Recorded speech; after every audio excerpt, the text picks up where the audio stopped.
Hi ఈరోజు Katyayani emporium నుంచి మీకు మటన్ లివర్ ఫ్రై ఎలా తయారు చేయాలో చూపిస్తున్నానండి. ఒక పావు కేజీ మటన్ లివర్ నేను ముందే ఆవిరి పెట్టుకున్నానండి. అంటే ఉప్పు పసుపు వేసి ఉడకబెట్టుకున్నాయి. ఫ్రెష్గా తెచ్చుకున్నా సరే ఒకసారి ఉప్పు పసుపు వేసి బాయిల్ చేసి పెట్టుకున్న తర్వాతనే మనము ఫ్రై కానీ కర్రీ కానీ తయారు చేయాలండి. ఇది లివరు మనం మంత్లీ ట్వైస్ తినొచ్చండి, ఎవరైనా తినొచ్చు. ఎందుకంటే దీనివల్ల మనకు చాలా ప్రోటీన్ కంటెంట్ ఉంటుందండి, ఐరన్ కంటెంట్ ఉంటుంది.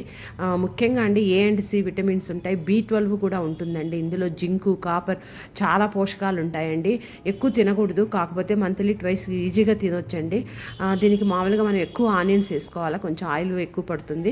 ఆనియన్స్ ఎక్కువ వేసుకొని పచ్చిమిర్చి అన్ని తాలింపు వేసేసిన తర్వాత కరివేపాకు, ఒక స్పూన్ అల్లం పేస్ట్ వేయండి. అల్లం పేస్ట్ కూడా వేసిన తర్వాత కొంచెం ఆనియన్స్ ఫ్రై అయిన తర్వాతనే ఈ మనం ఆవిరి పెట్టిన లివరు లేకపోతే ఫ్రెష్గా తెచ్చుకొని ఉడకబెట్టిన లివర్ వేసేస్తాము. లివర్ కూడా కొంచెం అలా మగ్గిన తర్వాత ఆయిల్లో కొంచెం ఒక స్పూన్ ధనియాల పొడి, అర స్పూన్ మిరియాల పొడి, అర స్పూన్ జీలకర్ర పొడి వేయండి.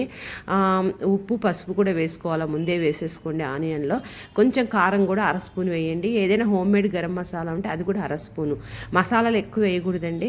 అంతే, ఇవన్నీ వేసి కొంచెం సేపు మగ్గిన తర్వాత ఖచ్చితంగా మళ్ళీ ఒక గ్లాసు వాటర్ వేసి ఉడకపెట్టాలండి, ఫ్రై చేయాలన్నా కూడా. ఎందుకంటే లివర్ పైన మెత్తగానే ఉంటుంది కానీ లోపల కొంచెం పచ్చిగా ఉంటుంది.